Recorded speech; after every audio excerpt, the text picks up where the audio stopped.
Because yeah, we did. You guys did get a lot done last time. Because I had to like freaking try to. I re-listened this morning. I just writing it up. I was like, okay, there's a chunk. You guys did this. You did this, and then it was like, okay, yeah, they freaking killed it this last time. So we're about ready to start again on this, my friends.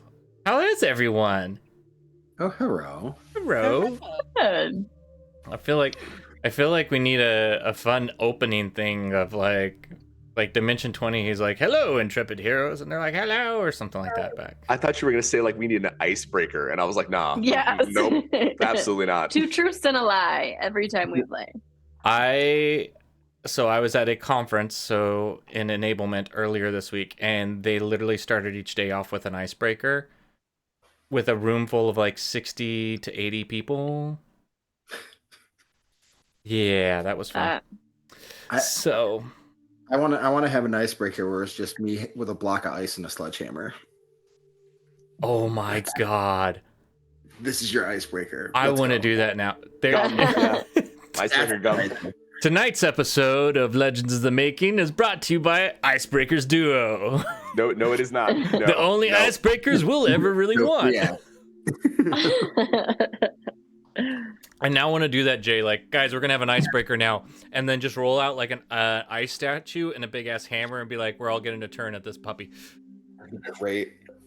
I'm very into that. It'd be like in high school. Did you guys ever have the fundraiser where they had like the car in the parking lot, and you paid money to be able to swing the sledgehammer a certain number of times? Yeah. No. I wish. People We didn't do that in money high to school. that? I was gonna say we didn't. We didn't do it in high money. school, Oh, Did but it? we had it for this summer festival. okay. Oh yeah, that's right. So, And then they would use use that as a training tool for the Jaws of Life afterwards. fun. I was waiting for you to be like, "Oh, wait, we just picked a car and did it to it," and just I mean, yeah, Oh, we that won't works. get into Kinda. that. We won't. kind of works. All right, well, let's hop into the recap, and then we can start tonight's session of Legends in the Making. Let me make sure I got all my. I want to change out the music. I got a better song going on for my ears. All right. In the ever-shifting shadows of New York City, the back alley brawlers ventured forth from Bobby Knocker's domain, emboldened by secrets unveiled and paths uncharted. Their latest exploit led them to a mysterious warehouse where they discovered more than a mere space. It was a chamber hidden by enchantments, revealing the warehouse's true purpose linked to the Bloodfang's mysteries. Amidst this clandestine sanctuary, they found oddities and treasures aplenty, from t-shirts of archaic logos to crates filled with vintage toys, a peculiar yet nostalgic collection. Their exploration unearthed a safe, and unlocked by Amber's deft fingers, revealed a pistol, a stash of cash, and bags brimming with gold coins, hinting at wealth and power yet untapped. Vash, the group's tech savant, delved into an ancient computer's depths, uncovering the dual nature of the Bloodfang's business. Amid the data, a recipe for a health potion shone like a beacon, promising aid in their endeavors. The group's dynamics shifted as they engaged in potion making, likening the process to a grandmother's intricate recipes, with each member contributing their unique skills to the task. The warehouse's exploration brought them closer, each discovering a thread weaving into their shared destiny. Amidst laughter and camaraderie, they pondered their newfound wealth potentially and considered how it might fuel their quest for the Codex Eternus. Yet, as they stood surrounded by the fruits of their curiosity, they realized their journey into Erda's heart was only deepening. Each revelation leading to new questions and closer bonds. The ladies embarked on a daring jewelry heist at the Gilded Petals jewelry shop. With Frankie's charm distracting the attendant and Amber's stealth guided by an invisibility potion, they skillfully replaced precious gems with replicas, their hands quick and sure. Coley directed their every move, ensuring the heist unfolded without a hitch. The Brawlers acquired a collection of gems, each sparkling with potential and power. Not for personal gain, but for a cause greater than themselves. And some personal gain. As they slipped away, their pockets heavier with their illicit gains, the thrill of adventure coursed through their veins, their bond strengthened by the shared adrenaline of the escapade, known now across the city as the Sparkle Squad. However, as they reveled in their success of the heist, unaware of the shadows that moved silently in the city's depths, Vash faced his own trial. His morning work routine was shattered when Valerie, acting on behalf of Dick Strongthorn, summoned Vash to an unexpected meeting. What awaits Vash in Dick Strongthorn's office? Did the ladies get what they needed to make a replica of the Codex Eternus? Will the Gutrackers come calling for more potions? Will King Gizzard get enough coins tossed his way to buy a cup of coffee? Only the dice will tell in tonight's episode of...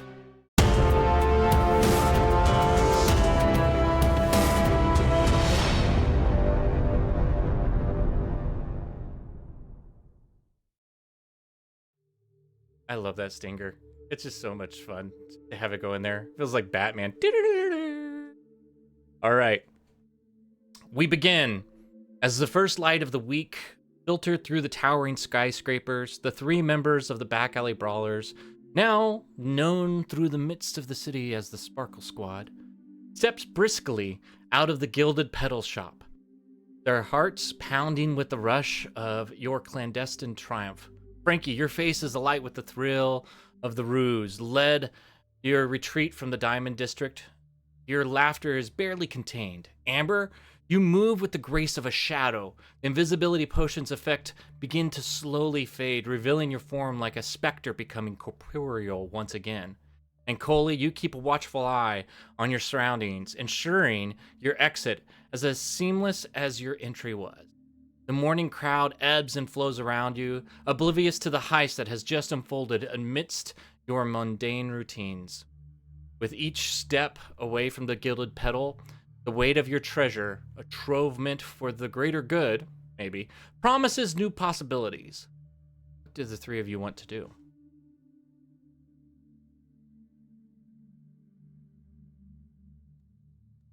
Probably unmute myself first.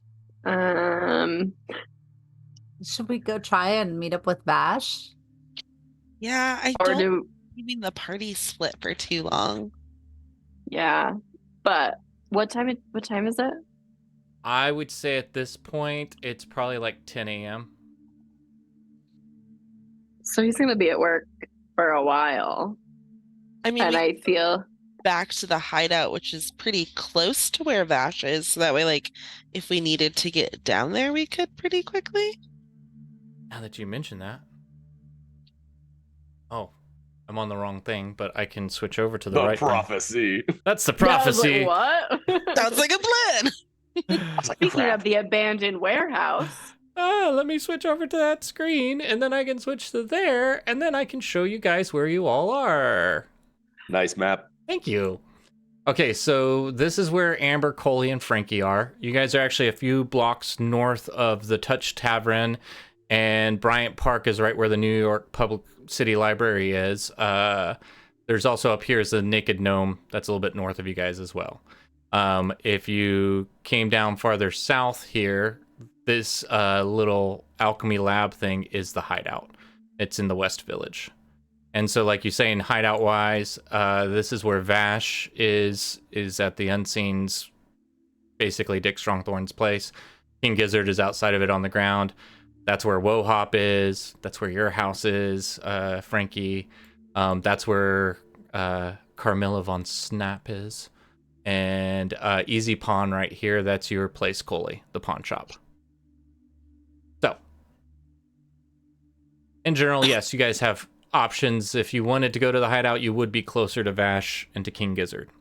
Wohop would be very close, and Henry is where you guys can catch the ride down to the Subterra. I think we either go back to my place or Wohop then. And that way we're I'm Listen, But how would Vash get in touch with us if he ran into trouble? he has a cell phone. I have a cell phone. King Gizzard has a cell phone now. Have you all shared numbers? Do I? Yeah. Okay. Should we like call King Gizzard and check in to Bro, I see gave you a if phone. anything's got like? Do we have time to maybe just like go drop the gems and the gold off so that they can start the book maybe before Vash gets out of work? Roll. Or is that too far? Roll me just an intelligence check on, or no, wisdom. That'd be more of a wisdom. Okay. Not have that pulled up. You're trying to beat a 10. Wisdom. 15. 15. You know that going down to Subterra is a quick thing. Coming back up is like a 2 to 3 hour trip with Henry going up the steep hill of it. And so yeah, you potentially could get down there, and then if you went down before lunch, you guys could probably get back up about 5-6 o'clock. And knowing that Vash also tends to work late, could be there too.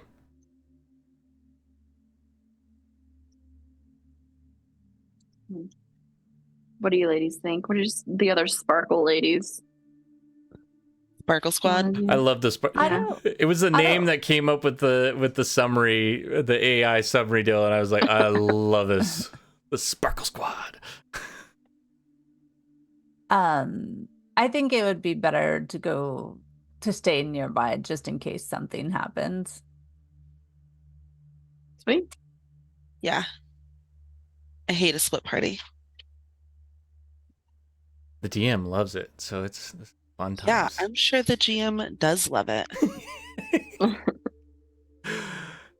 It makes it Well, so go much get- easier for me to run a whole session with everybody in 2 different places and make everyone feel like they're involved. So it's great at that moment. I mean, you probably haven't seen Ma for a while, so we could just go stop in. She's still asleep. She's not asleep still. Yeah, she is. We haven't woken her up. Did we wake her up? Yeah, you woke her up. Yeah, she's up. Okay, yeah. Okay. I was like, that was a long time ago, but we haven't talked about Ma for It a was bit. many So Yeah, 10 sessions ago. I forgot you had a mom. Yeah, We because how did that happen? Did I completely forget that we needed to wake up Ma? No, we woke up. Mom. You woke We up got Ma, her. yeah. You Yeah, we did. reversed it. Yeah, because that's what Carmilla von Snap did. She reversed the curse. Ah, Yes. Oh, So yeah. Okay. I there have was a receipts. sacrifice made. It's in my notes. So good note. I was I like, still- that was the first little thing we did. I remember that was like the key cohesive deal to get it all going. So yeah, that was Vash gave up a memory. You don't know what memory in Yes. order to make sure that your ma would not be cursed anymore. So yeah. I still Either way, you feel- haven't seen Ma for a bit. Yeah, I think there's a reason for that though, because you told me she's not my real mom. Ooh, right. So maybe we just go to Woha. Unless you want to ask her some questions. I don't right now. I'm Go not Woha. ready to handle that conversation. I was gonna say it was Amber was the one that told you she's not your mom. That's Rude. Oops. all right. Well, if that's the case, then I will come up here and go. I think I can grab all 3 of you, and I will bring you down over here. Show that you're at Wohop. Look at that. Look at that. We know where you all are. Isn't this fun? It's Look a at good us. time. So much fun. I'm Look into at it. us. I Just- love that you put hot dog stands everywhere. I love the graphics for them. That just makes me so happy. Hey, it felt right. I was like, I need icons, and it was like the main thing you need to know is there's hot dog carts everywhere. The gut rackers are all over the place. So if you need to go buy something, you could. There's always options whenever that comes to it. All Makes right. me want a hot dog real bad. Need a hot dog or a magic potion of some sort, or a magical weapon. Maybe that's there too. Who knows? They're always available. All right, so you guys head on your way down to Wohop, and we cut over to King Gizzard. You are laying out in front of one World Trade Center plaza. Kind of just, I guess, keeping an eye out for things. What are you doing there? What are you trying to do out in front of the building? Well, I'm blending in with my surroundings as fast as possible, meaning I'm panhandling and being as crazy as anybody's ever seen me be. But all the while keeping an eye out and looking for anything irregular or seeing if Vash is getting drug out by his ankles and if I need to jump in and kick somebody in the face or something. It's, just regular reconnaissance in a very sneaky way. Okay. Roll me a investigation or perception, whichever one you want to do on that.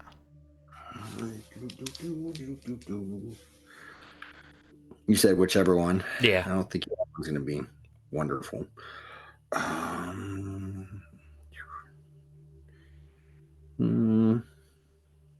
Yeah, well, perception's great. 19. 19. All right, yeah.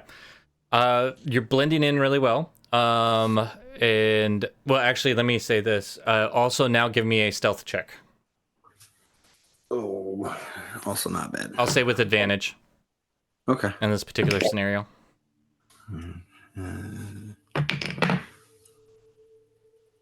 Yeah, we'll go with 9. Okay. Nobody's paying attention to you that you can tell of in that. With your perception and everything involved with that. With your perception on top of that, what you notice is you don't see Vash leaving. You've been there. Vash gets in probably like at 7 a.m. is what I'm going to say whenever you followed him there.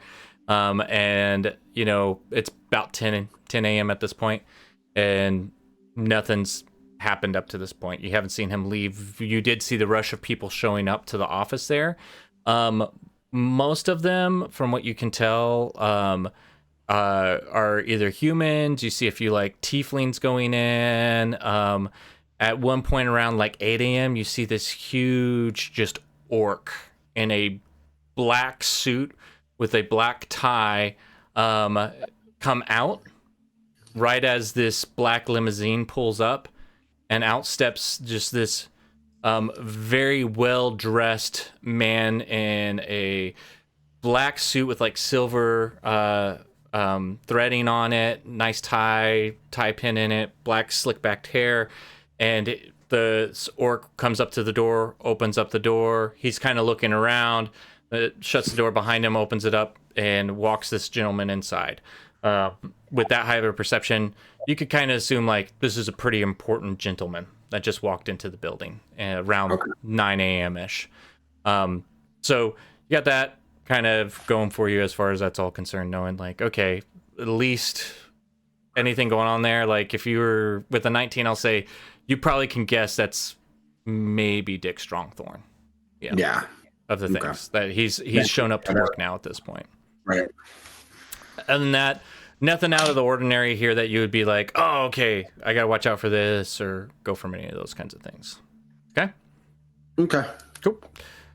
All right. We cut to where we left off last session then with Vash. And with Valerie coming in and going, Vash, Dick would like to talk with you. So it's about 9:10 a.m. It's a very specific time. Well, I just told you what time Dick showed up.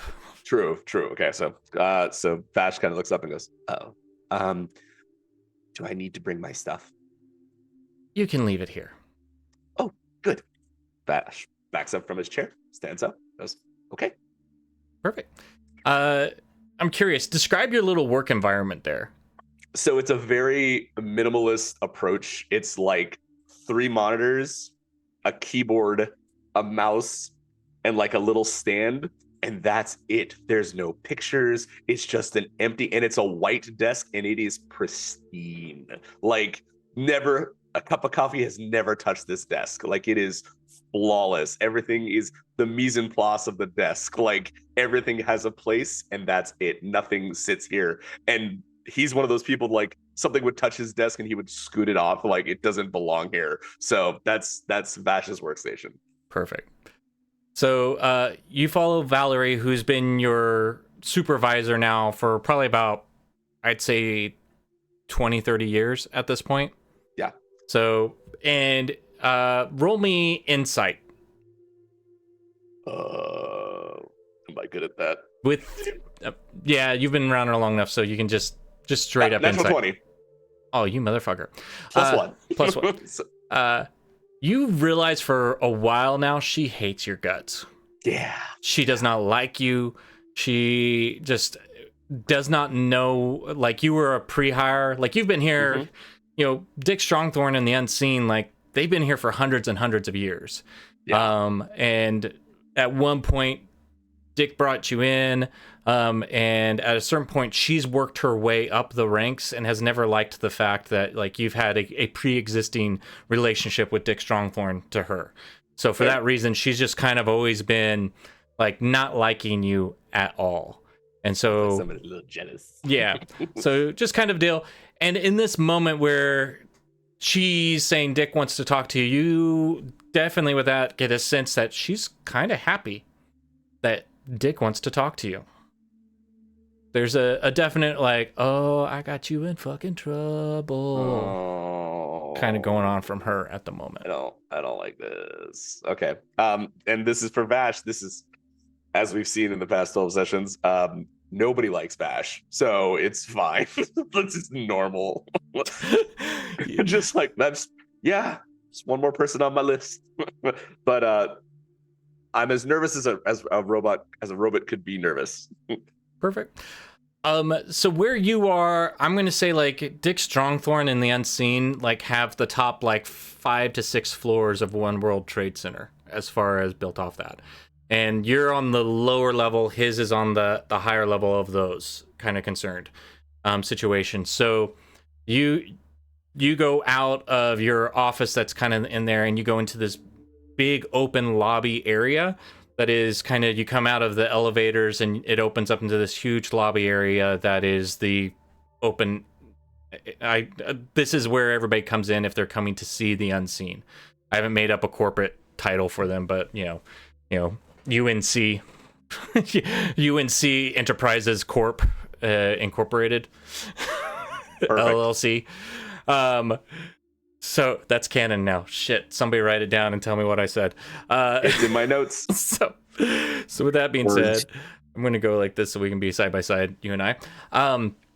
So you go into this open lobby area, and it's an interesting situation where it's marble floors, mahogany walls, just beautiful. And in the middle of it is the staircase that goes up to like a second kind of balcony pillar that's just in the middle of it.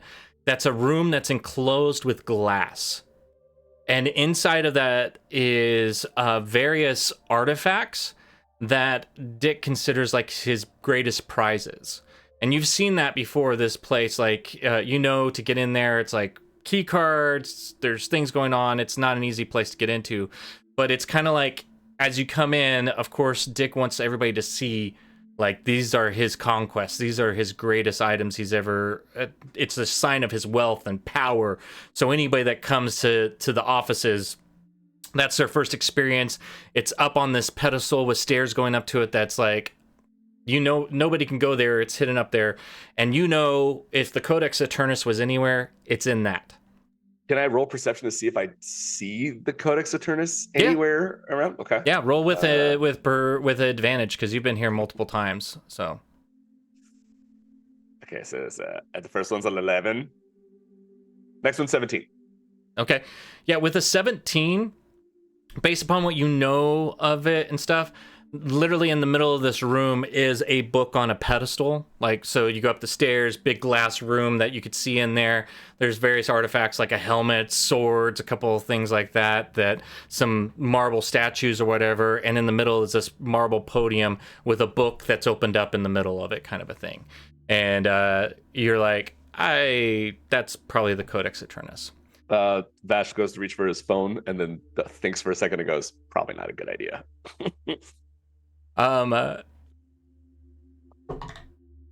Yeah. So Valerie is in front of you, just walking. She's not even turning around looking at you. She just full on is expecting you're following her.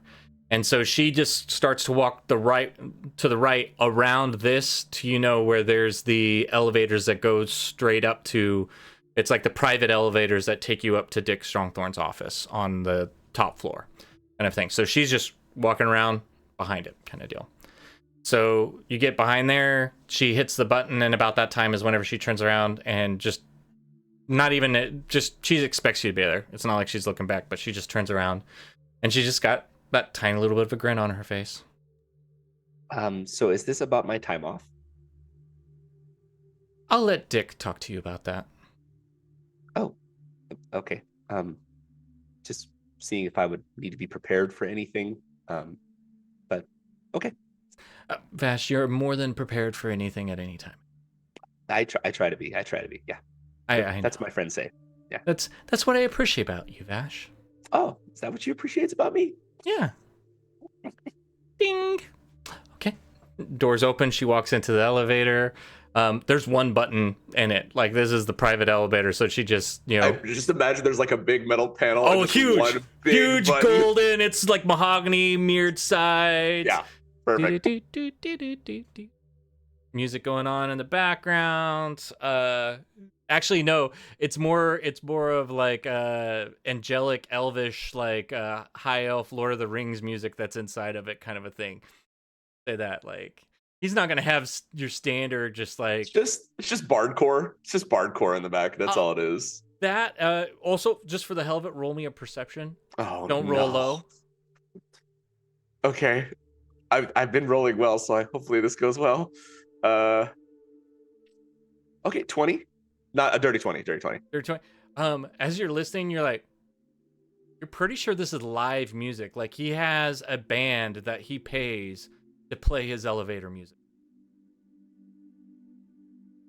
Vash just looks over at Valerie and goes, "Good song." Little derivative. Oh. It's the 5 floors up. Ding. Opens up.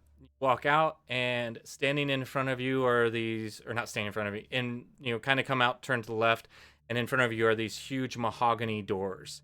And standing in front of those doors is who you've met before several times, is Ludo. Is this huge just ogre in a black suit, black tie. You know him well enough that it's like he looks like he's angry on his face, but you know him kind of as this gentle soul that could break you in half. A dichotomy of things in it. And he is basically Dick Strongthorn's right-hand man, top of the line kind of deal, like his bodyguard, his henchman, like do whatever he needs to for Dick Strongthorn. Loyally dedicated to him. And as you kind of walk side by side with Valerie up to it, he looks at you and goes, "Bash." Hey, Ludo. Backpack. Why? Backpack here. Stay. Okay. Okay. So he takes his backpack off. Can I hang it on something? I don't really want to put it on. Oh. And he's holding the backpack above his head. You see him grab it, kind of just set it off to the side on a table that's there, and he just kind of pats you down real quick. Sure. Goes, okay. Turns, opens up the door, and like gently puts his hand on your back to push you in, but it's gentle for him. Yeah. Yeah. Got it. Force. So, you step into this lavishly adorned office. It is atop the soaring heights of One World Trade Center. Sunlight streams through intricate crafted stained glass windows, painting the room with vibrant hues that dance across lacquered wood that is the floors, the walls, bookcases that have gleaming gold accents all about it. The subtle fragrance of like rare spices and an unmistakable touch of just arcane sorcery influences the air. It's pulling you deeper into like an opulent domain where just magic and the mortal realm just seem to be intertwined inside of here. This is not just an office. This is like a magical ecosystem. Like you may or may not have had experience with going into like a high elf court back whenever you were in Faerun. If you did, if you heard stories of it, you imagine this is as close as you would ever get to it on Erda. The walls are draped with like these rich tapestries, and each one are portraying just landscapes from distant like elven realms that you can tell of with one of these. And then just masterfully sculpted statues all around, just invoking these different feelings of forgotten ages. And as you traverse the room, your gaze is drawn to the far side of the room where this huge grand desk is crafted from ebony and ivory. Anyways, adorned with meticulously carved quills on top of it and these elegant books where Dick is sitting there with one of these quills writing in one of the books. And Ludo just kind of walks behind you with your hand on your back, pushing you slowly across the room. I just see like Ludo pushing Bash, and you can hear like his feet squeaking across the floor, like. Yeah. Yeah. Ludo doesn't know whether like he's not feeling one way or another. Like he's not thinking like he should be walking. He's just like, all right. His hand is out, and you just happen to be in the way as he's walking you closer up to the Dick Strongthorn. As you get closer, probably just like a few 10 feet away, you see before you is Dick Strongthorn. His chiseled features are accentuated by a perfect mane of dark hair, framing a face that exudes confidence and power. Piercing eyes, sharp and calculating, sit beneath well-defined eyebrows. His ears are distinctly normal, but if one was to inspect them closer, you could find scars long healed from when he had the points of his ears surgically removed. His attire is impeccable as his posture is, dressed in a suit that seems woven from shadows and authority. I love that description there. With a silver gray tie held in place by a tasteful pin that glints almost as sharply as his gaze. Every detail on this man, from the crisp white of his shirt to the sleek lines of his suit, speaks of a man who commands wealth and influence with the ease that most men have to breathe. His very presence is a testament to his lofty station in this world. And he doesn't even look up as you come in and get closer, and he goes, "Sit." Vash scurries to the first seat and sits down immediately. And you see Valerie go over to off to the side, kind of between the two, like he's across the desk from you. Off to the right, there's a couple chairs there. Valerie goes over and just kind of plops down, just comfortable in one of the chairs, just to watch the whole situation go down. And he just, not even looking up, right into his book, he goes, "Speak." I apologize for my. I did not say for you to speak, Vash. Okay. Valerie, speak. And you see Valerie kind of pop up, and she's like, "Well, I've already told you everything I know. I got some texts very weirdly from Vash over the weekend, and through the last week, explaining that he was out on PTO, which, of course, he never does. So I gained some curiosity, so I used some of our resources to determine what Vash has been doing over the last few weeks, or over the last week, as I say. And let's just say he's been gallivanting all over town, and at one point even decided to go to Central Park. So, as I've told you this already, I figured maybe you would want to have a conversation with him, as you know, and office policy is no one's supposed to go to Central Park." And she just kind of plops back as Dick sits there and just continues to write in his book. And he looks up at you, Vash, and he goes, "Explain yourself." My cats were sick.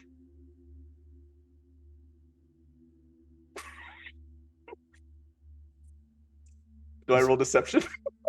Yeah, roll for deception.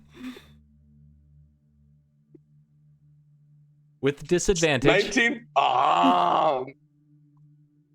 That was a 19 plus 1, just so we're all aware. That's fine, but it's with disadvantage. 17 plus 1, 18. He looks at you. Wait, let me double check his. I'm rolling publicly so everybody sees this, by the way. I just I can show him mine. What did you roll? rolled 17 plus 1. 18 plus 1. Okay, cool.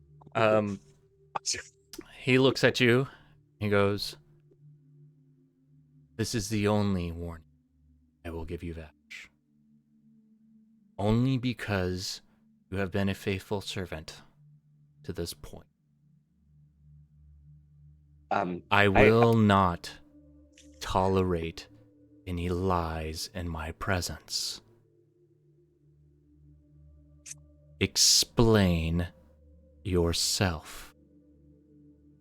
So I had made some new acquaintances that have been out and about and wanted to go see New York. So I thought that I would take them around and we would go to a couple sightseeing places. But since I didn't have a good excuse to take PTO, I used my cats as an excuse. And why did you go to Central Park? It was absolutely not my idea. It was one of my friends, but I did not want to be left out, so I went with them. I know that we are not supposed to go there, but and I don't know why we're not supposed to go there. Or I mean, they all seem very lovely people. They were very nice, except one of them. I think he got a bunch of powder and he wasn't doing very well. But other than that, they were fine. But no, everything was fine. We weren't there that long. Roll for insight.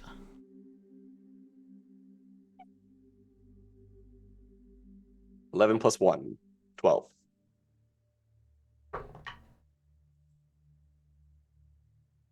Whenever you said about one with the powder, you saw his eyes kind of lighten up just a little bit, get wider, like interested in that person in particular. Oh. And he kind of goes, "Did you interact with the tree huggers?" If you mean the elves that live there, yes, we did. We did interact. There was a lot of them, and we did not have much of a choice. Did you interact with him? I will say, you know, whenever he says him, you've been around him long enough that you know he's talking about Leia's. Yeah. When you say interact, do you mean exchange words, perhaps? Vash, you are getting on my nerves. Yes, sir. Yes, we did interact with Leia's. Yes. What was it about? Oh shit! Where are my notes? Hold on a second. What did we interact about? What do you want? You wanted? We had to talk to him about the manticore horn, didn't we? Oh. Say that. You're not going to say that. Because my lying has been so. You're not there. You don't know. Yeah. Suddenly a bird flies into the room. I'm just gonna remind you that we gave him some cocaine. Right? We gave him cocaine. We asked for a manticore horn. Okay. We were dropping off some white powdery stuff that was we didn't know what to do with it. So my friend King Gizzard, he gave it to him. Okay. Roll for deception or persuasion. Oh, no. I'm not good at any of these things. Hold on. Deception or persuasion. Okay. Yeah, it doesn't matter. Let's go with deception. Why not? Ooh, that was okay. 9 + 1, 10. He looks at you and he just goes, I believe you, Vash. Oh, good. I don't know if I should, Mm. but I believe you. What else did you do? We there was what else did we do that doesn't involve the manticore horn? Anybody help? Hold on a second. Well, we went through my notes. We were layoffs, blah blah blah blah blah. We went there because we were looking for somebody. There was a gentleman named Brian Flosson. We were trying to find him. No, No, I'm I'm loving the reactions of everybody else. Like, oh shit! Wait, what was wrong with Brian Flosson? I don't know. No. Brian, hold on. Brian is a member of the Shanu, and they want to go to Hell's Kitchen to get him back from the Shadow Bar. Yeah, last time we heard about Brian Flosson, he was getting his ass beat again. This hurts. Everything hurts right now. This is so painful. This is like, fuck. Why did they want? I'm really glad we didn't go underground. Why did they not want Brian Flosson? Or why did they want Brian Flosson? Because his name is Brian Flosson.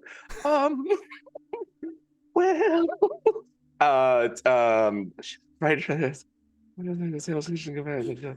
20 years long. Okay, cool.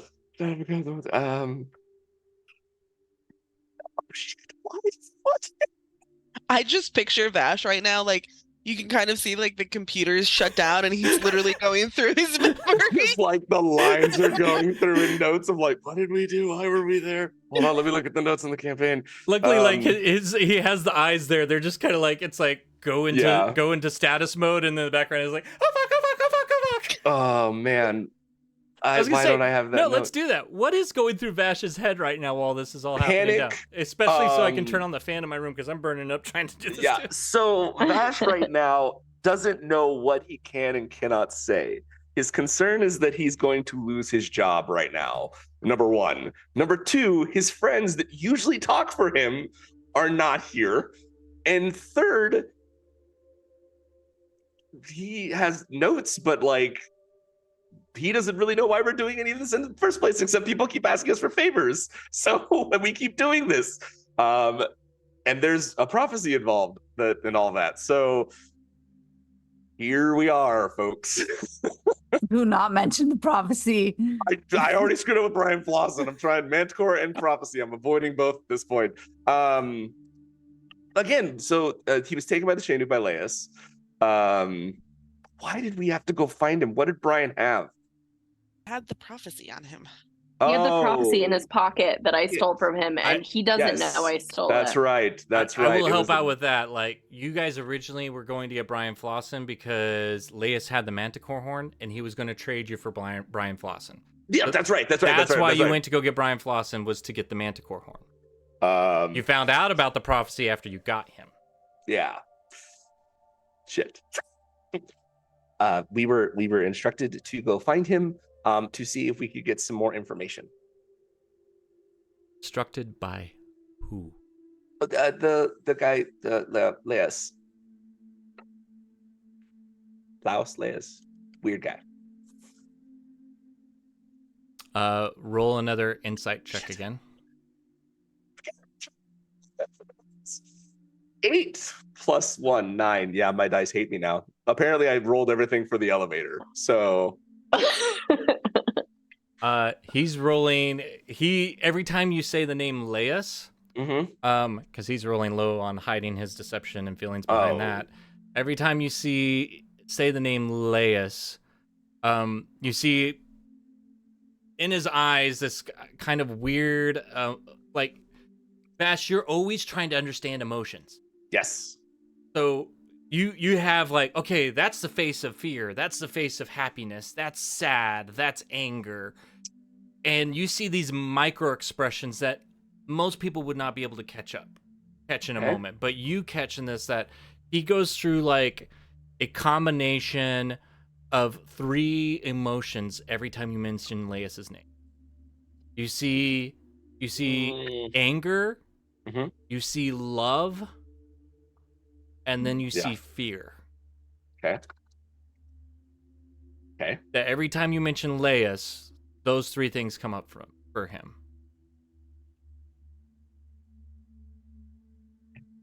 And so he goes, so you took an order from Tree Hugger.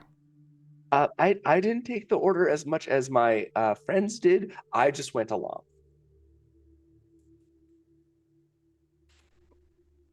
Understood. So you got this Brian Flosson. Yes. I'm a good businessman, Ash. No one ever does something for free. Why did you get Brian Flosson?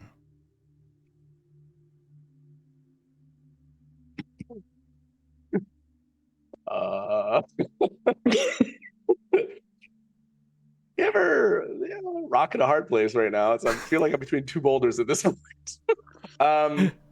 Okay. And Valerie is off to the side, just grinning ear to ear. Okay.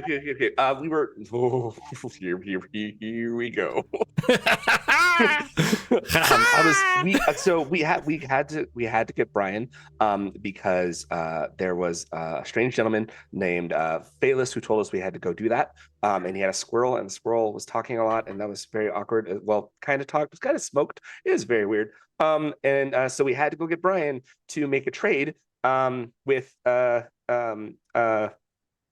and he doesn't want to say the name. He's like the Tree Huggers, in order to find out some more information about my friend, because she doesn't know who she is, and she's very lost.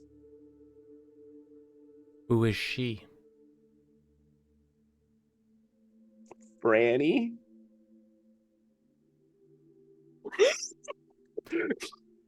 Roll for deception. I got no problem throwing my fucking name out there, but you want to lie at this? Wizard is a weird name.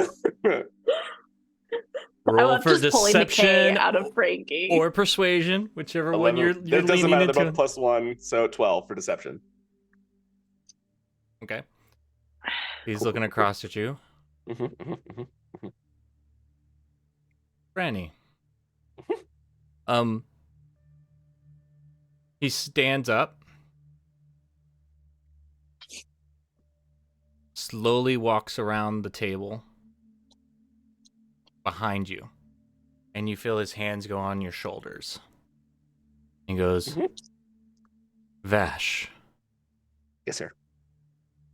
I've appreciated you and everything that you've done for this company. Thank you, sir. Fortunately, no, it is company policy that you must give 2 weeks heads up before PTO. Is that correct, Vash? That is policy, sir. Yes. Well, in most cases, I would forgive you. In this case, cannot take it because you also broke the policy and went to Central Park. That will never happen again, sir. Either of them. That is your own prerogative. So unfortunately, Vash, today is your last day working for the unseen.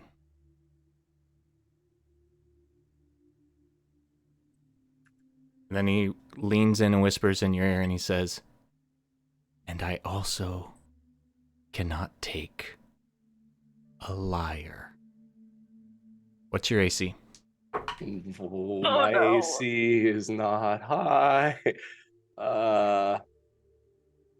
17.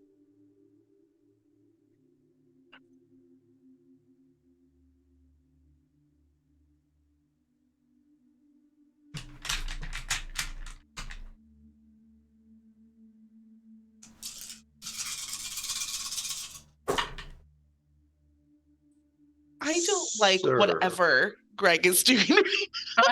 Same. Sir.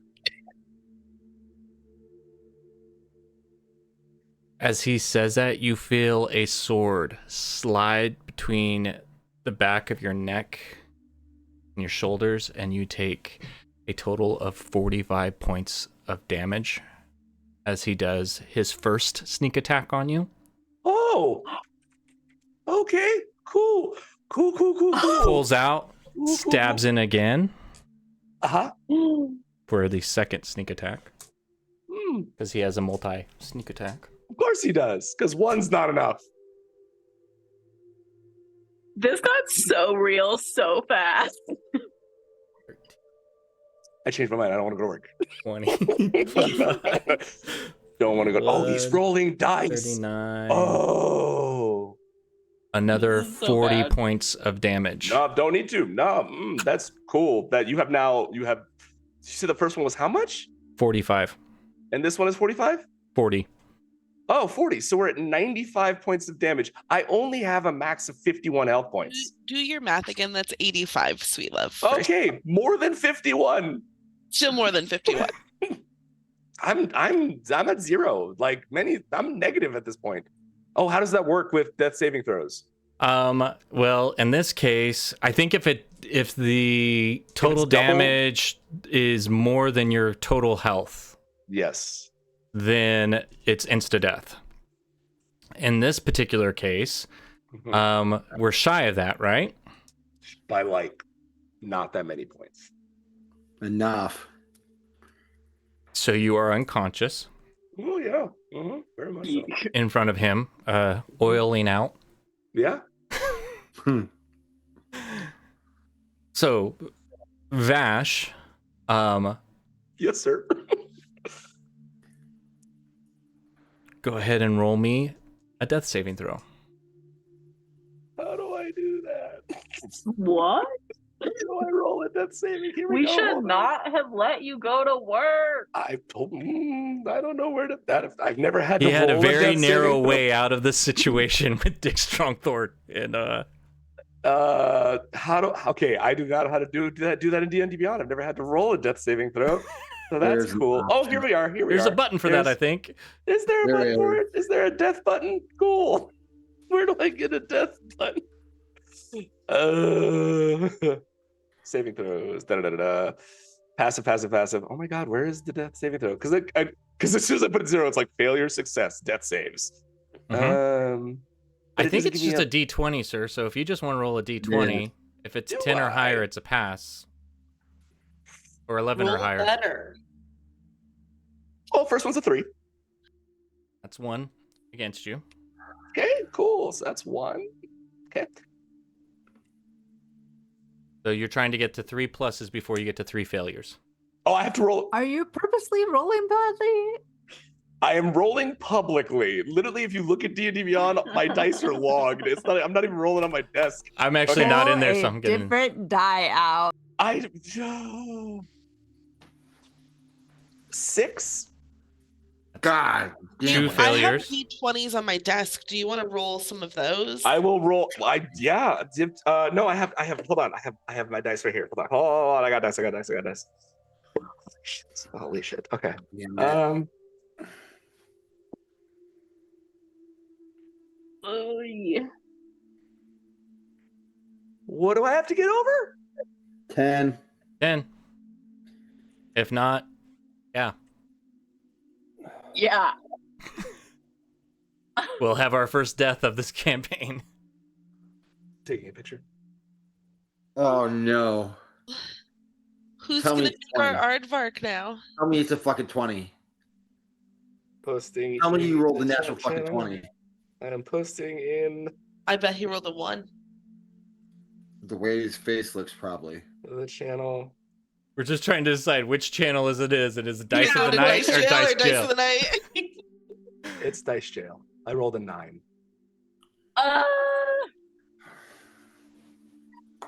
So, in the last moments, Vash, as world slowly fades to darkness, you hear Dick hand his sword over to Ludo and just says, "I cannot stand." clean up the mess, my friend. And he walks out of the room. What are the last thoughts and things that Vash says and goes through in that moment as the world fades? So as his gears and everything start to whir and power down, Vash just thinks about all the animals that he's made, the homunculuses, and that for as boring as his life has been for the entire time that he's been here, he's very happy that he got to take some time off work with his friends.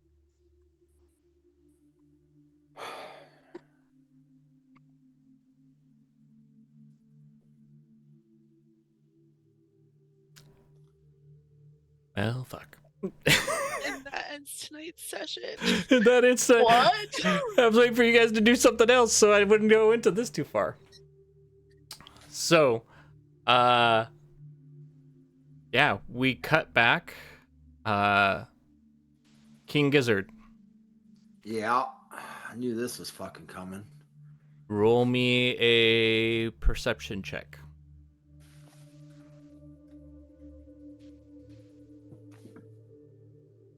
Fuck. 9.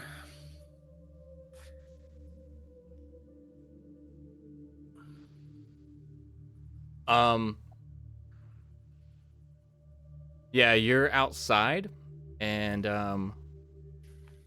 just keeps going on like a normal day. You don't see anybody leaving, coming or going.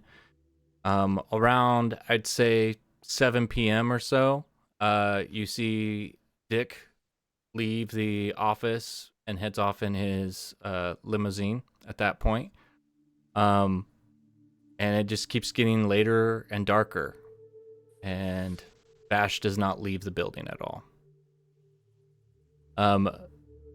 The ladies, you're all at Wohop, hanging out, all those kind of things. Is there anything you try to do during the day? Reaching out to Vash or anything like that? I think we would.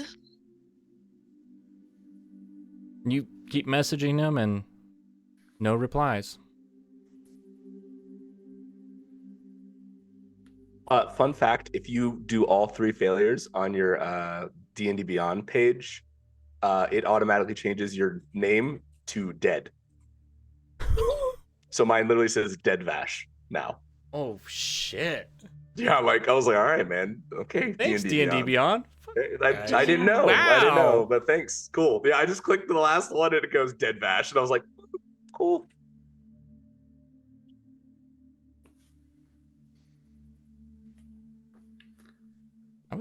I was expecting to play longer tonight, but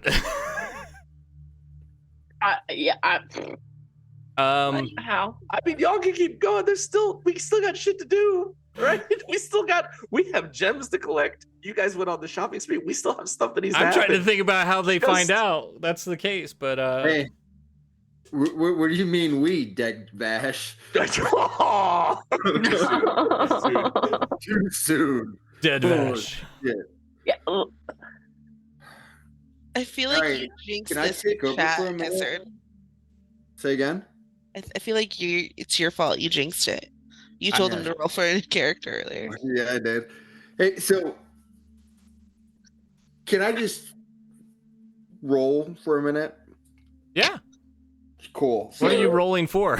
He's I'm just not gonna. rolling He anything. just wants I'm to roll just the rolling dice. with it. So the later it gets, the less traffic there is on the street and whatnot, Mhm. and Gizzard's still sitting there waiting and watching, and it gets later and later, and I stay there for as long as it takes, still waiting for Vash to come out of the doors. And as the later it gets, the less crazy I act, and the more normal I become, the more concerned I become for my friend. And it becomes more of a serious thing where I'm actually watching intently for his metallic body to walk out of the doors of the building. How late do you want this to go? Roll me an insight with advantage.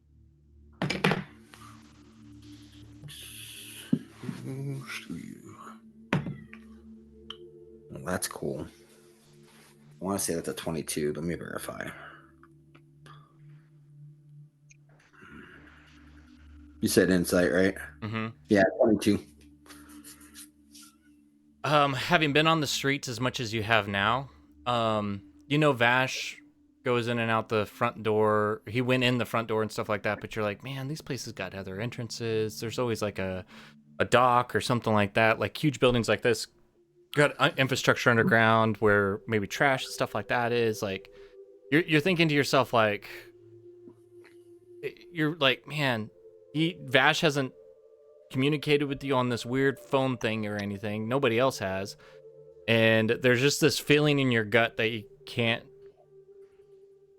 get over the fact of like, maybe you should go check out like the loading dock area or something like that. Okay. That is exactly what I do. I get up, pick Liz, put him on my shoulder, and I start walking around the building looking for any exit points or anything like that. Yeah, you see kind of a staircase in one place that kind of goes where you can tell like, oh, some cars probably come over here, and that's where the trucks kind of come in and out, is underneath this area here. So you're able to go around, go down, and easily see like the dock area. And at this point at night, like it's that weird transition period where like the night shift hasn't shown up, but the kind of day shift is out of the way at that point. So Right. docks are pretty much empty from what you can see. Okay. But go ahead and roll me like an investigation check for that area. 9.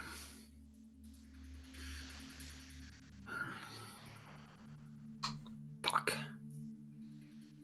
You see next to you see in one of the dumpsters that are there, that like kind of in the back, a very large, like, looks like almost like a crate, kind of just been thrown in the back of this dumpster. All right, I go check it out. Is there any markings on it or anything like that? Is it just a basic wooden crate? Just kind of repurposed, like you can tell like maybe it had some kind of like shipment that came in at one point, and that it's non-conspicuous as much as possible, but it looks to the common eye out there, it looks like it's just another piece of trash. But you've been living on the streets long enough that it's like, that's good enough. Normally you'd reuse one of those to ship something back or do something like that. Like that's not something normally somebody throws out. All right, I'll take a closer look at it. So you crawl up into the dumpster, nobody's around, and you kind of easily see like, oh, okay, undo a couple of these clips here, that. And as you open it up, that's whenever you see the body of Vash kind of folded up inside of this smaller crate, put inside of there. His backpack is in there, but it's empty, and his lifeless body is sitting inside this crate. Fuck you, Corey.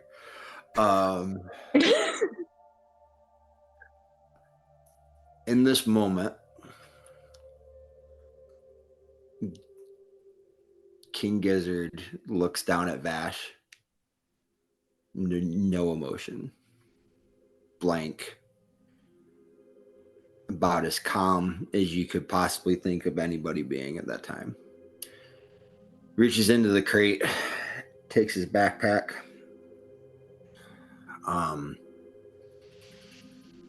I think it's pretty obvious at the point that he's gone to him. There's really not. I mean, this guy's a fighter. There's nothing he can really do in the given circumstances. I'm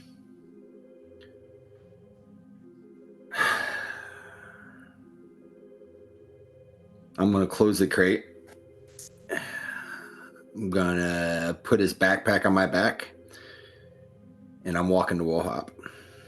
Okay. Wohop is good, like, it's not that far of a walk. So you've got about, a half hour max walking on the street. Just kind of having time to yourself, what's going through your head, King Gizzard?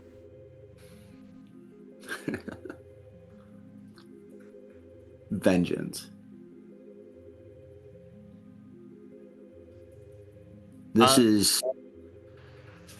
Oh, here we fucking go. This is something that King Gizzard hasn't felt in a very long time, and he has gone out of his way to ensure that he would never feel this feeling again.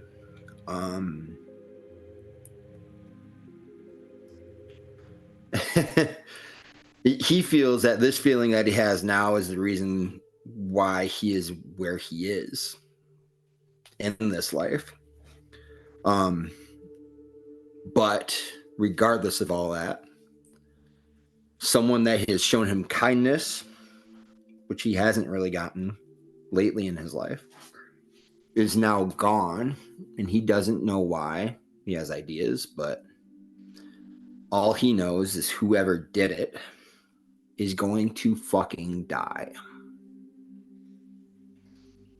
And that is pretty much the premise of it all. So as you're coming to that kind of final conclusion and solidarity in your mind of like, you will kill, scorch earth, whatever, you get to Wohop, you walk down the stairs, you walk into this small basement restaurant, dollar bills, pictures all over the walls. It's a little bit later in the evening, and off to the right is Frankie, Coley, and Amber sitting at the booth. Amber, Coley, Frankie, you see King Gizzard come in, lizard on his shoulder, and he's wearing Vash's backpack.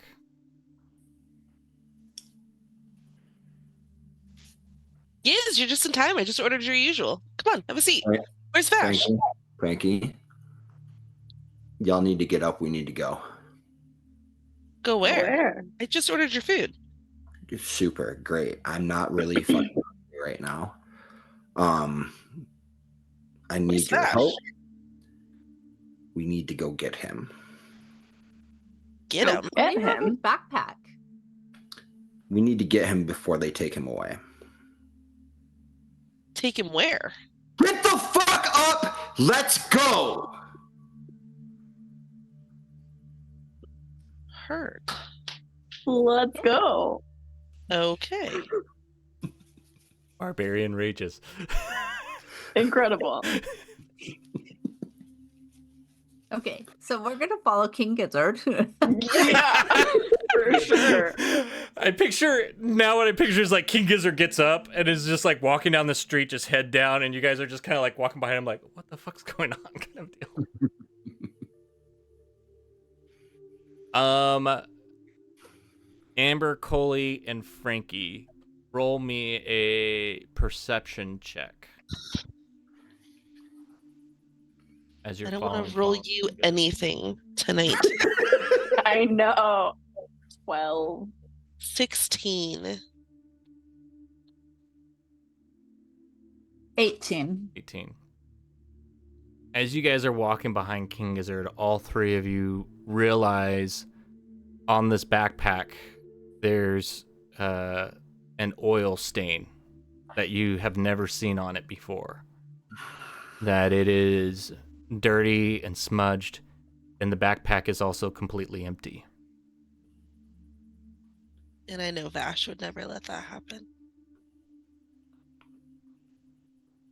Giz. Yep. Giz, buddy, we're all with you. Yep. But you gotta tell us, where is Vash? In a dumpster behind his work. What? Is he alive? No, no, What's no, no, no, happening? no. He is not alive. His body is there. We need to get it now before they take it. Okay. So at this moment, I'm actually gonna change forms to Levi. And then I'm gonna go with everyone to follow to get Vash. Have we met Levi? You Yep. have not? Oh, I we didn't have. think we. No, we met the big I don't know that child. That's Lazarus. That's Lazarus. Oh. Who's Levi? Did you want the You old mean- man or the little kid? I swear that we met Levi. Okay, well, we'll go with Lazarus then. Like, who is this? Who is this child? She's like just throwing out random names. I turn into Fred at this moment. Everybody's I just turn walking into angrily. There's just a child running with us. It's great. I'll be Lazarus. It's cool okay. because he's big and burly and everything. While we're walking and this news has hit, I'm thinking about the way that the Starfire gem essentially created Warforged and therefore Vash, and if there's a way that we can use that to bring Vash back. 100%. I'm in that same vein with you. Yeah. Roll me an Arcana check. It's gonna be high. There's gonna be levels of what you might understand with this. Yeah. Can we all roll Arcana? Amber was the one thinking this. I guess Frankie said she was thinking it too, so that's 17. okay. 13. Okay. Coley, did you want to run Arcana too?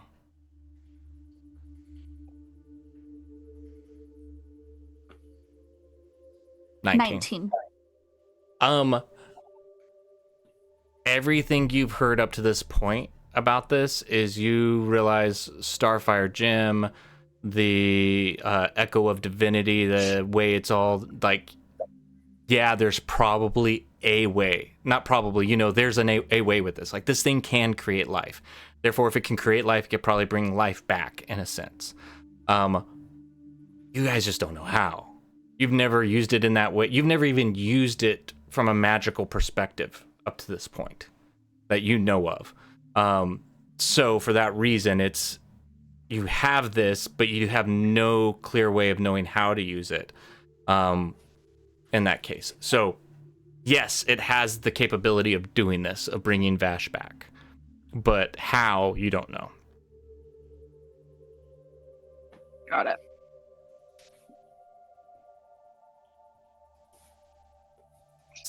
So following along, a few minutes go by. King Gizzard, you guys all get to one World Trade Center Plaza situation, and you're able to lead them down to these dumpsters. And at that point in time, there are some dock workers now, like, showing up. Deliveries kind of coming in here and there. Do I still see the crate? Yep. In fact, How many workers total? currently on the dock, maybe like 4 or 5, but they're just unloading and they're not necessarily paying attention to you or anything like that.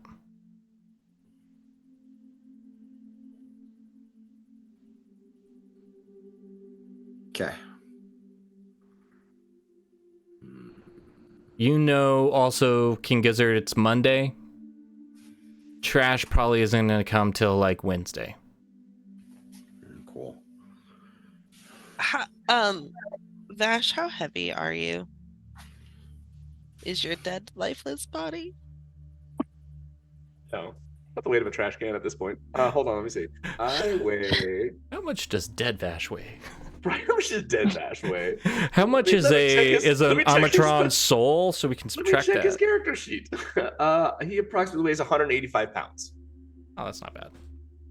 Did not realize that was in here, but yes. So more than likely, King Gizzard for sure could pick up pretty easily. We did a strength check on that. I wouldn't make the DC too high for him. I think we need to take him back to the warehouse. Where are the dock workers in reference to Vash's dead, lifeless body? They're probably about a good 20, 30 feet away. Like, in my mind, it's like the dumpsters are kind of against the far wall. And then to the left is where the docks are. And, like, the cars drive past these trash cans in a sense. Can I roll perception to see if any of them are like paying attention to us, or if they're like going about their business? Yeah, roll perception on that. 16. You realize no, they're doing their own damn thing. They're not paying attention to you guys, at least from where you guys are right now. Kind of off in the distance a little bit. Like they haven't noticed you, and they're literally like unloading a truck right now. Just with some, and it's nothing crazy. It's like you can tell it's just like food to be taken in, various supplies, stuff like that. There's a box truck that showed up just to do a delivery. I'm gonna stop. I'm gonna take Liz off my shoulder. I'm gonna hand it to Frankie, and I'm going to say, "Y'all wait here. If they start coming towards me, yell." And I'm walking to the dumpster to get them. Okay. Roll me a stealth check, but just don't roll a 1. Don't say that. You don't. Yeah, don't lay it out there. 5, so it's a 8. Okay. Not a 1. Yeah. Not a Not a 1. Yeah. I did that earlier on one of the advantage checks. How's it go? Jesus. If they even looked up, you get a feeling of it's like, oh, homeless guy checking out the trash. We don't even give a fuck kind of thing. Okay. But they're not even looking up. They're just doing their job, going back and forth. So Okay. you're able to easily go over there and now give me I'll say an athletics or a dexterity check. You're trying to beat a 12 to get Vash out of this trash can. Athletics it is. That fell on the floor. Do I re-roll it if it fell on the floor? It's up to you. Is it a clean roll on the floor? Yeah, it's 13 plus 4, 7. Yeah, you're good. I was gonna say, if it's one of those like I want to take it because it's a good number on the floor, then no. But if it's like no, it rolled, it's clean, I could see it there. Yeah. Yeah. So you're able to climb in this dumpster. You go over, you grab this crate, and you kind of just lean over the side, gently able to sit on the ground, not make any noise.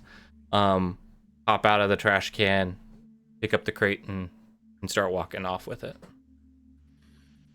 Do they notice me when I'm walking off with this giant ass crate? No, because I rolled a nat 1 on my side. So that's why I was like, the only way you needed to stealth in and out on this was not roll a nat 1 on your side. That's why I was like... Slightly hopeful they did, but that's fine. Yeah.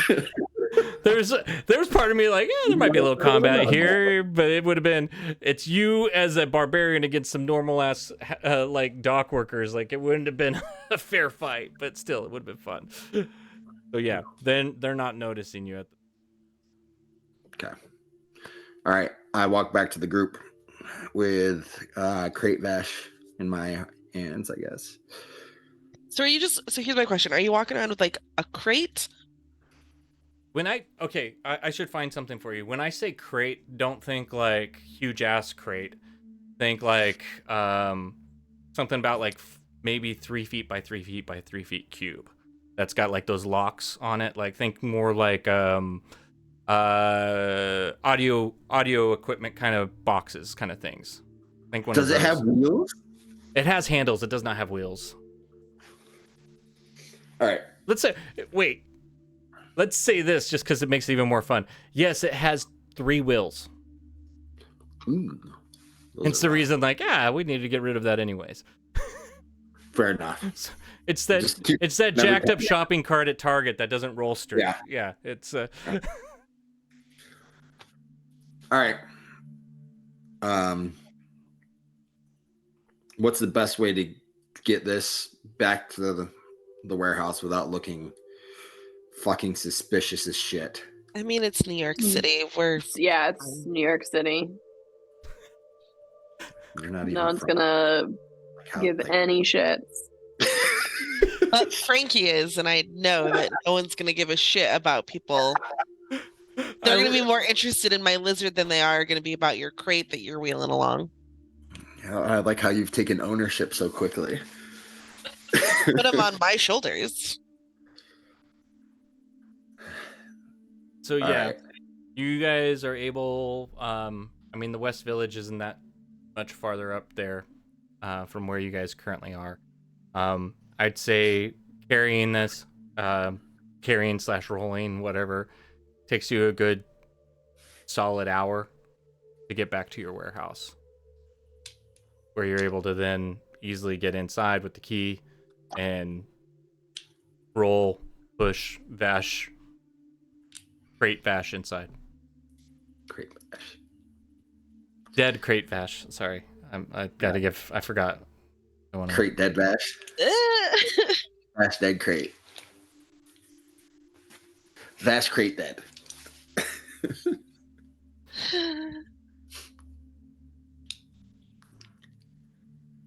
All right. Well, I guess we rolling back into the little hidey cave place with all the tables, huh? Perfect. Yeah. Cool. I'm gonna go through his bag Okay. and see if I can't figure out which apartment was his so that we can take care of his cats. Jesus Christ. All We finally. It's what he At would what want. Yeah, I'm still so in, but I feel like last session I should have been like over my dead body. Well, here we I are. mean, you basically did, and guess what? Like, I could investigate to see maybe how he was killed, or Or let's go find the cats. yeah. Just take his dead body back to his apartment. I lay it want to across- investigate how he was killed. Okay. Polly, give me a medicine check. Medicine check? I'm assuming we have him on the table, yeah? Yeah. Okay. Frankie, give me an investigation check. 16. 15. Okay. Polly, you're able to quickly ascertain that, yeah, he was stabbed in the back twice. Quickly What the fuck? and cleanly. Very well done. Like, he did not suffer pain. Like, it was an execution. Okay, I'm gonna relay this to everyone. Okay. If I were to take a closer look at the stab wounds, would I be able to determine anything about the weapon or the person that did it? Yeah, give me a medicine check, or I'll say a survival check.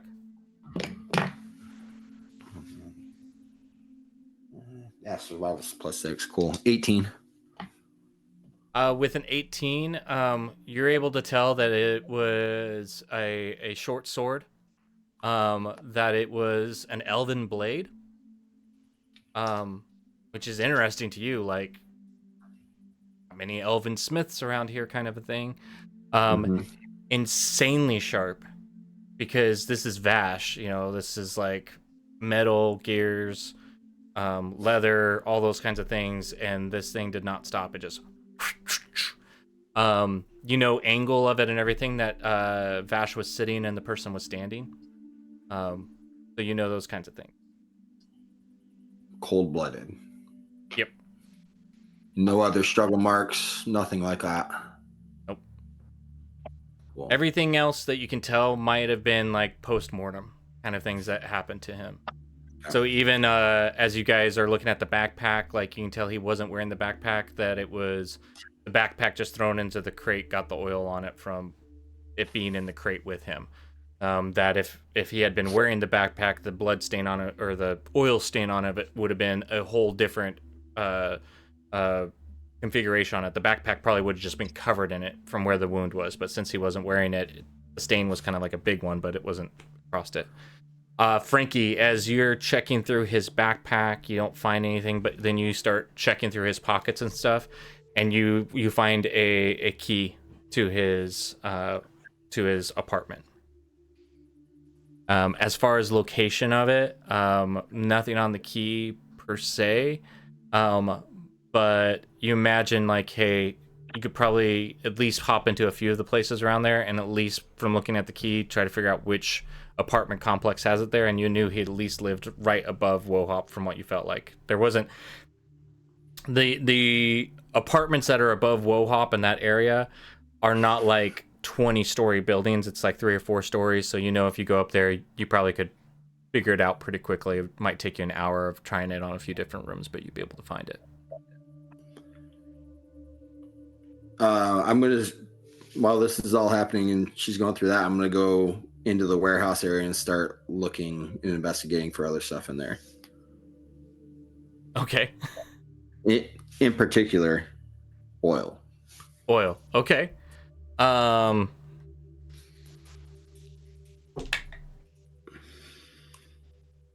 Give me an investigation check.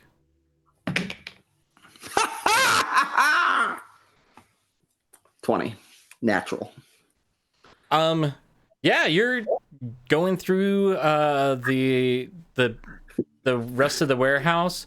And in the corner there's like a forklift that's never really been used, and next to it you see a metal cabinet has like the hazard symbols on it, very OSHA, up to OSHA standard, to show that it's the flammable cabinet with stuff in it. So as you open it up, you see a couple of quarts of oil in there, 10W40. Perfect. I grab it and I walk back into the health room area, whatever we called it. The cook room. That one. The lab.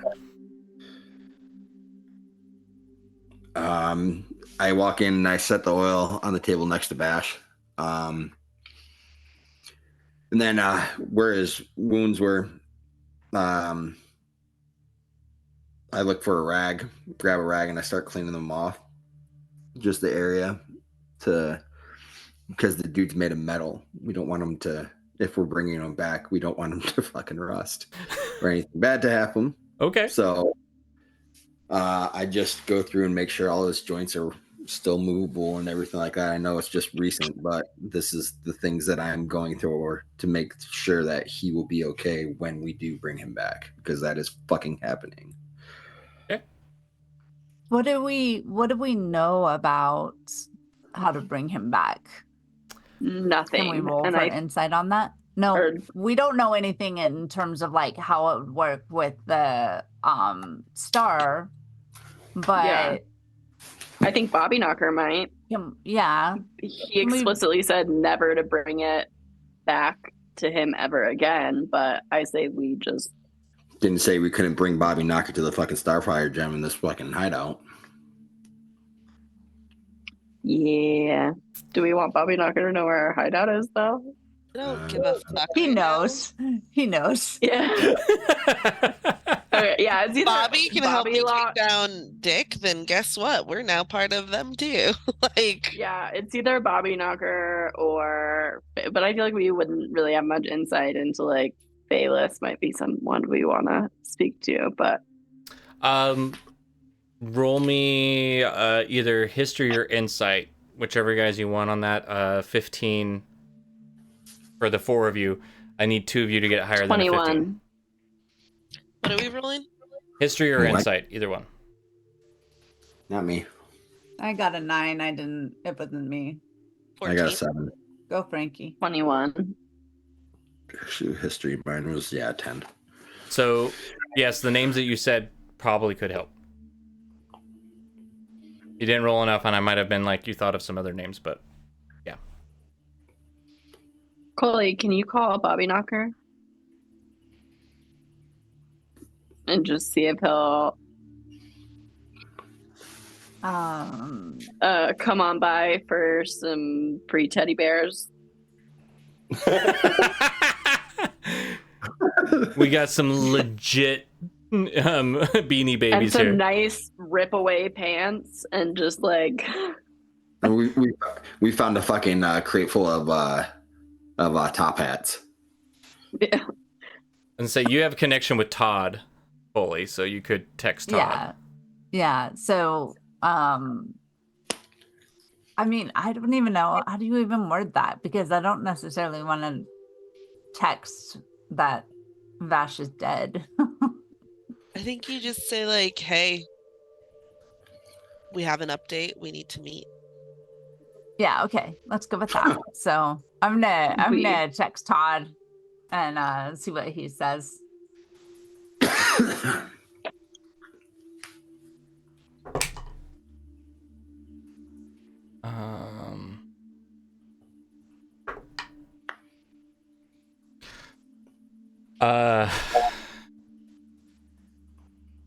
So you get a text back from Todd. It's like a good 5-10 minutes of silence. No kind of text back.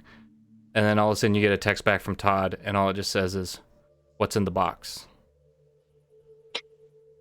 What's in the box? What's in the box? What's in the box? Bring Look at Bobby you. over and we'll fucking show you.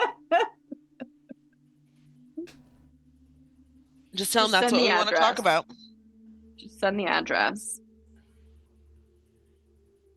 To our warehouse? Yeah. Like you said, they already know where we are. Yeah, I'm gonna send the address. And am I adding a time? No, I want him here now. Okay. I'm just gonna send the address.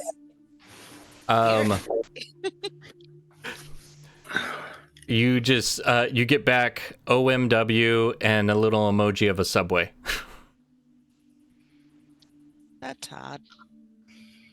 While we're waiting, I've just like pulled the Starfire gem and the Echo Divinity out, and I'm just like using it as a fidget spinner.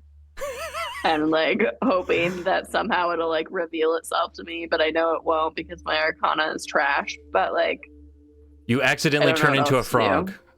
No. Yeah, I become the aardvark.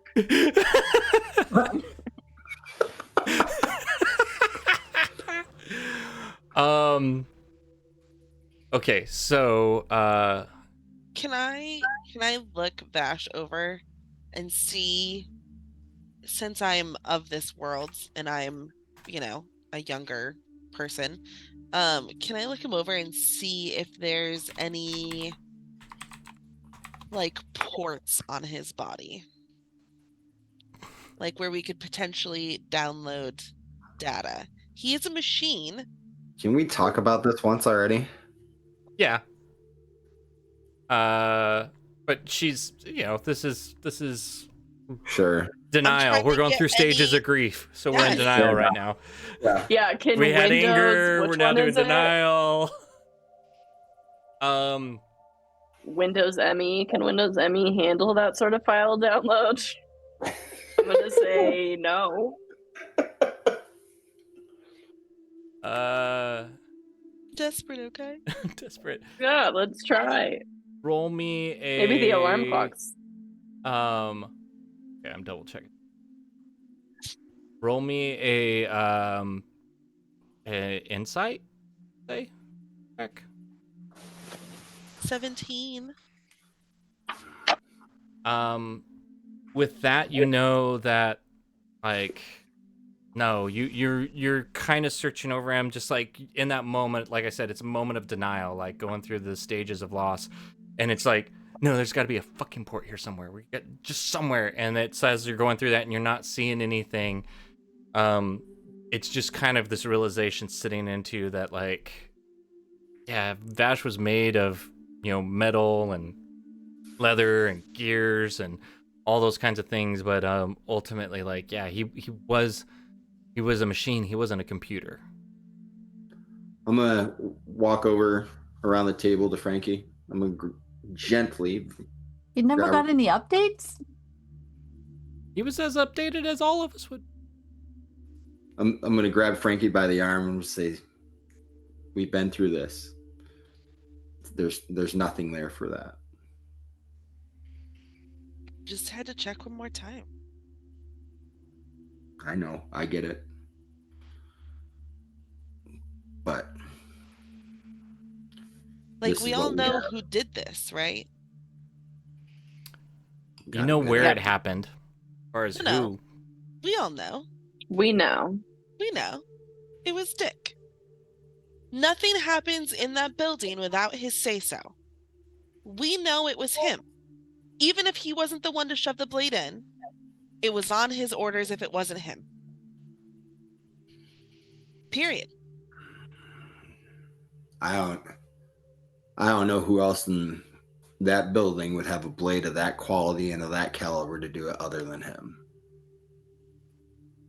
This is too clean of a cut. It's too meticulously done. It is picture perfect as far as placement goes. It was I don't think there was any other hand in it. And I saw what I could only imagine was that man walk into the building.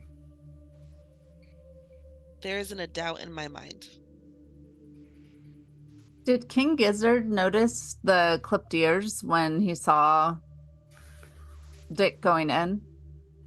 I don't know. Well, you rolled pretty high on that, so I mean, Yeah. he would notice that the guy didn't have elvish ears. To know that they're clipped or not would be a whole nother thing. Checking on something. I mean, I know Dick. We've had a relationship in the past. Mm-hmm. A I'm relationship. happy now. Why don't you explain Not more that about kind that of a to relationship. us? I've sold him He some had an rare entanglement. items. In the What have you past. sold him? Rare items. Like, I'm thinking if it was Dick, which it sounds like it probably was, we should probably confirm. But after we get Vash back, we're taking him out. Like, In my And- mind, there's no need to confirm. Yeah, it's him. I personally don't give a nothing shit who it happens was. in that Everybody in building. that building can die for all I give them. All I care. I'll start on the bottom floor and go through them all. I now have this picture of like King Gizzard just walking into like a telemarketing center on one of the floors, just beating up random people.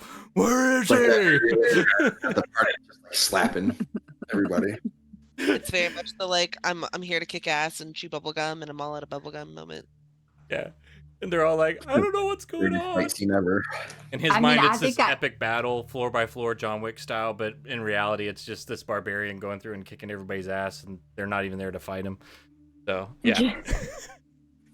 Love it.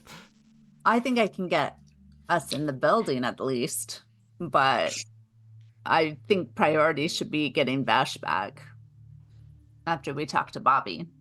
Well, we're going to have a real good sit down about how we're going to go about it. Going into the building and going after whoever did it. I mean, Vash was our inside man. I mean, we were going to use his intel to even start thinking about replacing, you know. Sounds like there's a job So- opening.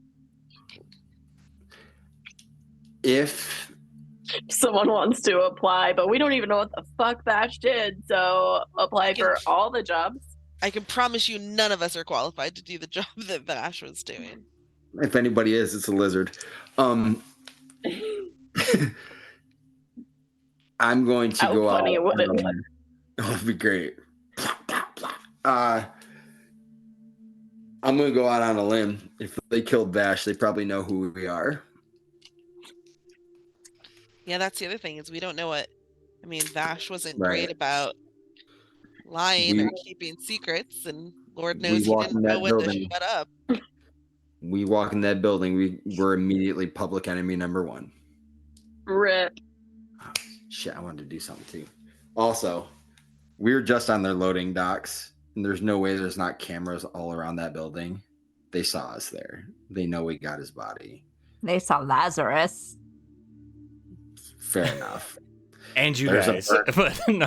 There's a bird Send alley. the See, child. Dick knows me as Coley. Okay. So, yeah. Where the fuck is Bobby? We'll have to get. We're gonna get to that bridge when it comes. I don't care when it happens, how it happens. It's going to happen eventually. I was double checking something before Bobby showed up. So, I'm just gonna throw this out there to the group too, is I think we need to go talk to Laius again. He's been here longer than anybody else. If anybody knows anything about Dick, it's going to be him. We'll get there. So as Thank you you. guys are saying that, you hear just a light rap at the front door, just kind of I go answer the door. standing there is a short dwarf with a cowboy hat, and he just kind of tips it down gently to you, King Gizzard. Come on in. And he just walks past you. Kind of Bobby here. looks around a little bit. He looks at you when you say Bobby here. He's like, Coley didn't text for Bobby to come, so it was just Todd that came. Well, Todd, this is going to be Lazarus. fun. Lazarus texted. Well, Lazarus. Sorry, yes, Lazarus texted. Well, I guess you'll do. Come on back. And he just follows you back. He's kind of looking around a little bit, and then walks into the room and sees Vash there on the table. And he just kind of holds his head, bows a little bit with it. And he kind of looks at the four of you and just goes, Before anything else, before he even has a chance to respond or say anything, based off the conversation we had previously with Bobby Knocker the last time we saw him, I'm going to take him over to where Vash's stab wounds are on his back and say, you think that blade might be familiar to you?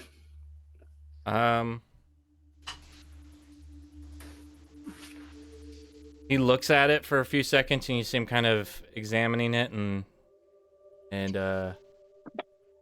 you kind of see him. He kind of has a little bit of a, and he's like, gives you a bit of like, I'm pretty sure, but looking at you like, I'm pretty sure you know more than I do, but like,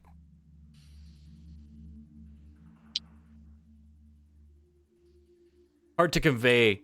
He's just doing all facial motions, so he doesn't talk much. As he keeps looking at the wound and everything, he looks at you guys and he goes, sometime today. And I want it to be very clear that this is the first time that Frankie hasn't tried to like hit on Todd at all. very sad at that. Nothing else makes him sad, but that, no. So, half an hour to Wool Hop, 2 minutes inside Wool Hop, half an hour back. What, 5-10 minutes at the dock, and then an hour to the warehouse, and then however long it took Todd to get there, right?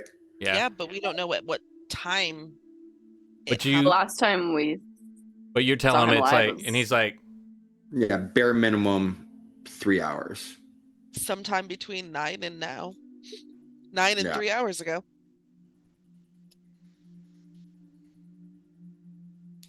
How much time do you think we have, Todd? and he just kind of like looks at you like, what do you want? We need him back.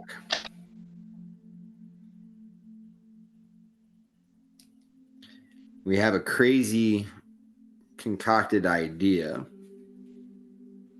We kind of need Bobby for, because he's the big brain. And it I'm just involved- gonna hand him the Echo of Divinity. Great, thank you.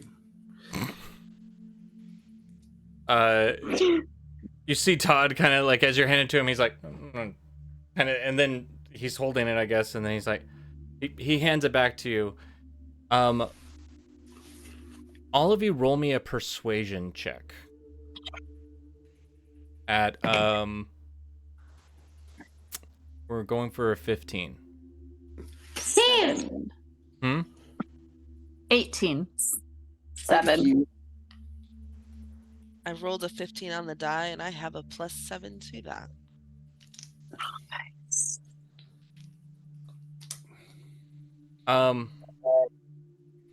I think it's my not flirting that's more persuasive to Todd than anything else right now. You see Todd look at the body. He looks at you guys, hearing you say you need Bobby, and he just kind of, in that moment, you just kind of see him calculating in his head. And you see him take his hat off, and as he takes his hat off, you see Todd turn into Bobby. And he just kind of sets in the hat as he takes it off, turned into the top hat. He sets it off at the table, and he goes, "What the fuck have you guys gotten yourselves into?" And that's where we're going to end for the night. What the fuck did we get ourselves into? Are you telling me they're the same guy? Hey, Vash. Who knows? That's dead Vash to you. That's Hey, dead crate Vash. Dead Vash. DCB. Sorry. So, uh-huh. Uh-huh. The one who's been fighting going into work and being a part of any of these plans the entire time is the first to go. Yep. Fair.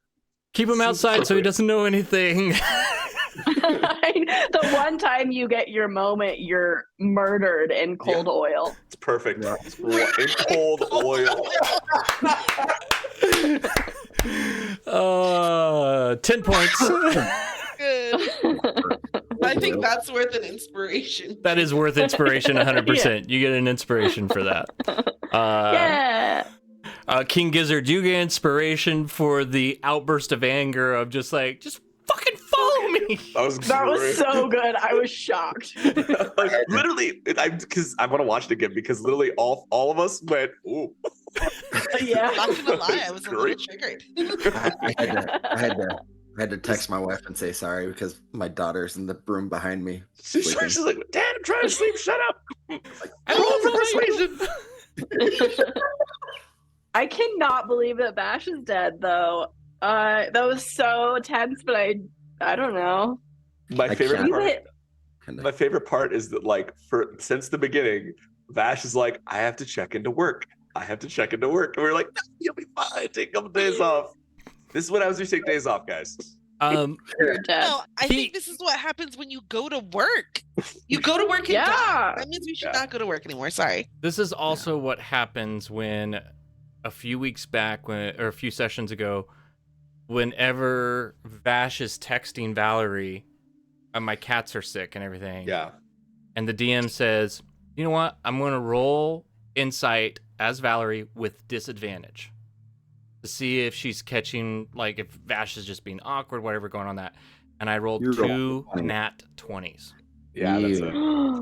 The dice tell the story. So Valerie also is gonna get her shit rocked. There's a list happening right now. We're Valerie. So that's why, it was Valerie fucking knew something was going on with Vash, and then I was oh, maybe she'll know he's lying and that, or something's going on here. But whenever that happened, it was oh no, she knows something's going on here. She dug deep to try to figure out what's going on.